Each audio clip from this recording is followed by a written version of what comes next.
बोलिए, ये सरकार आपकी मजबूत है या मजबूर है? भाटी जी कह रहे हैं मजबूर सरकार ही चाहिए।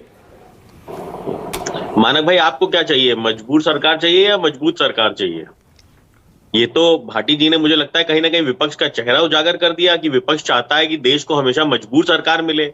और भाटी जी ने तो अपने ही सहयोगी के ऊपर जो तलवार चलाई है अभी, मुझे लगता है ये एक बड़ी हिम्मत वाली बात उन्होंने की है भाटी साहब ने, कि कांग्रेस को आईना दिखाया है कि जब जब कांग्रेस की सरकार आई तब तब कांग्रेस ने क्या किया।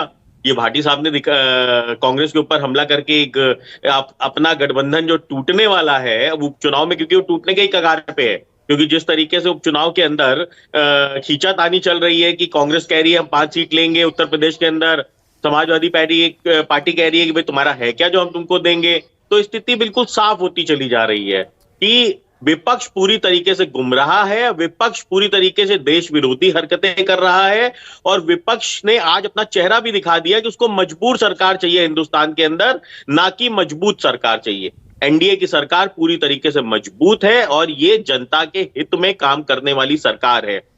मानक भाई, कोई भी अगर फैसला लिया जाता है तो उसके लिए सदन है जहां पे चर्चा की जाती है। सदन के अंदर चर्चा करने के बाद ही वो फैसला पास किया जाता है। उसके बाद आता है उच्च सदन की बारी, वहां पे चर्चा होने के बाद वो फैसला पास होता है। और तीसरे नंबर पे आती है महामहिम राष्ट्रपति जी, जो उसके ऊपर मुहर लगाती है, अन्यथा उस पर पुनः चर्चा होती है। तो अगर कोई भी फैसला लिया जा रहा है या कोई भी फैसला एक ड्राफ्ट होके आता है, उसको चर्चा करने का हक है, अधिकार है। और जब हमको लगा कि वो जनता के हित में नहीं है या पूर्णतः जनता के हित में नहीं है, उसका कुछ अंश जनता के हित में है, तो उसको हमने कहीं जेपीसी में भेज दिया जाता है या पुनः विचार समिति के अंदर भेज दिया जाता है कि इसके अंदर करेक्शंस कर लिए जाएं। अच्छा, आरएलडी ने इसका विरोध किया ना, लेटरल एंट्री का आरएलडी ने विरोध किया ना बिना आरक्षण के? हमने नहीं विरोध किया है। हम बिल्कुल पूरी तरीके से मानते हैं कि लैटरल एंट्री की आवश्यकता है, क्योंकि जो भी विशेषज्ञ हैं किसी भी सेक्टर के, उनकी जरूरत होती है। कई बार होता है कि जो अफसर हैं या जो आईएएस हैं, जो अधिकारी हैं, उनको किसी पर्टिकुलर सब्जेक्ट की जानकारी नहीं होती। तो इसमें आरक्षण होना चाहिए या नहीं? आरक्षण होना चाहिए, होना चाहिए ना। ये बिल्कुल बात सही है, ठीक है, कि लैटरल एंट्री अगर हम कर रहे हैं तो उसमें आरक्षण की व्यवस्था करनी चाहिए। परंतु लैटरल एंट्री जो है वो एक तरीके के विशेषज्ञों की नियुक्ति है, तो वहां पे एक बार हमको ये समझना पड़ेगा कि भाई आरक्षण अगर हम उसके अंदर मांगते हैं तो किस तरीके से वो लागू होगा, क्योंकि वो कॉम्प्लेक्स हो सकता है। जैसे कि सपोज करिए मीडिया के आप एक अच्छे जानकार हो सकते हैं, तो अगर हमको कहीं पे मीडिया के लिए कोई जानकारी चाहिए तो हम मानक गुप्ता को वहां पे पोस्टिंग दे सकते हैं। परंतु अब वहां पे फिर हमको ये देखना कि वो आरक्षित वर्ग से उस विशेषज्ञ को लेके आए। दूसरी चीज, लैटरल एंट्री एक तरीके का कॉन्ट्रैक्ट एंट्री है। लैटरल एंट्री कोई इस तरीके की नहीं है जो आपको परमानेंट जॉब दी जा रही हो कहीं पे। वो एक तरीके का कॉन्ट्रैक्ट है जो कि समय सीमा पूरी होने पे एक बार उसका रिव्यू होता है कि क्या हम आपको अभी आपकी और जरूरत है या नहीं है। तो देखिए, विपक्ष का काम है सिर्फ गुमराह करना। अच्छा, ठीक है, ओके। अच्छा रोहित थोड़ा सा तुलना करिए ना, बताइए ना, जो 10 साल बीजेपी के बहुमत वाली सरकार थी उसमें और अब जो सरकार चल रही है एनडीए की, उसमें कितना फर्क है? देखिए मानक भाई, मुझे समझ में नहीं आता, तीसरी बार प्रधानमंत्री नरेंद्र मोदी जी ने शपथ ली। जब चुनाव का रिजल्ट आया था 4 जून को, तब यही विपक्ष बैठ के यहाँ पे विलाप कर रहा था चैनलों पे कि अब प्रधानमंत्री नरेंद्र मोदी शपथ नहीं ले पाएंगे। यही विपक्ष यहाँ पे बैठ के निरंतर ये विलाप करता रहा कि अब तो मंत्रिमंडल जो है वो किसी और तरीके का होगा।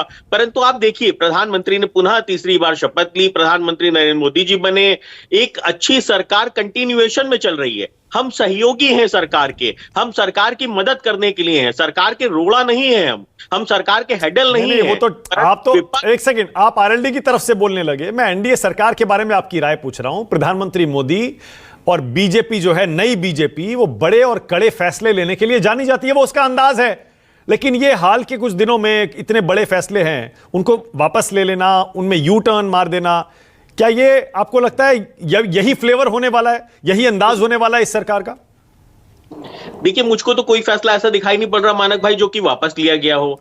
अगर किसी भी फैसले को रिव्यू के लिए भेजा गया है, जेपीसी में भेजा गया है, तो उसको वापस लेना नहीं कहेंगे, रिव्यू होना चाहिए। रिव्यू होना में क्या समस्या है? और चर्चा के लिए ही तो आता है सदन में, जहां पे विपक्ष को अपनी सकारात्मक भूमिका दिखानी है। पर ये पढ़ लिख के ही नहीं आते हैं विपक्ष वाले, वहां पे सिर्फ हंगामा करते हैं ये। इनको तो उसके अंदर एड ऑन्स करने चाहिए कि भैया इसके अंदर यहाँ पे ये चेंजेस करिए, पर ये जब पढ़ लिख के आएंगे तब तो ये एड ऑन्स करेंगे उसके अंदर। ये तो सिर्फ वहां पे हंगामा करना शुरू कर देते हैं और उल जलूल हरकतें करते हैं सदन के अंदर, जिसके कारण बर्खास्त हो जाते हैं, फिर विलाप शुरू कर देते हैं जी हमको बर्खास्त कर दिया।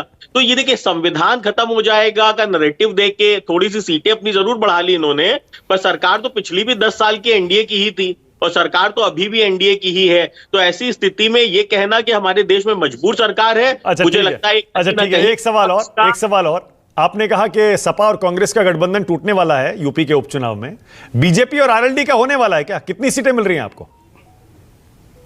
नहीं देखिए, कितनी सीटें मिल रही है मानक भाई, ये तो ठीक है डिबेटेबल इश्यू है और ये कहीं ना कहीं आपको बता दिया जाएगा समय आने पर, क्योंकि अभी तक चुनाव अनाउंस हुए आप हैं। जो फॉर्मूला सपा कांग्रेस पर लागू करते हैं वो खुद पर लागू नहीं करना चाहते आप? नहीं, हम कर रहे हैं ना, हमने तो मांग नहीं की ना कि हम इतनी सीटें नहीं मिलेंगे तो हम गठबंधन तोड़ देंगे। हाँ। कांग्रेस के तो प्रदेश अध्यक्ष अजय राय जी ने कहा है अच्छा, कि ओके। 5 सीटें लड़ेंगे उपचुनाव में उत्तर प्रदेश में।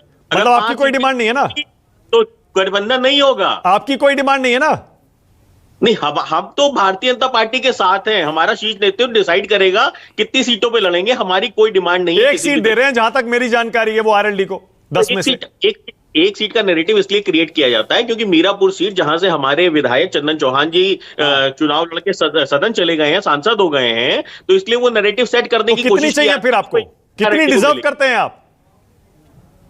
नहीं, डिजर्व तो हम एनडीए के साथ 10 की 10 कर रहे हैं और 10 की 10 जीत मैं आरएलडी के लिए पूछ रहा हूं। देखिए, ये यहाँ पे डिसाइड करना या ये यहाँ पे बता पाना शायद कठिन है। अच्छा ठीक है, अतुल भाई बोलिए, आप कुछ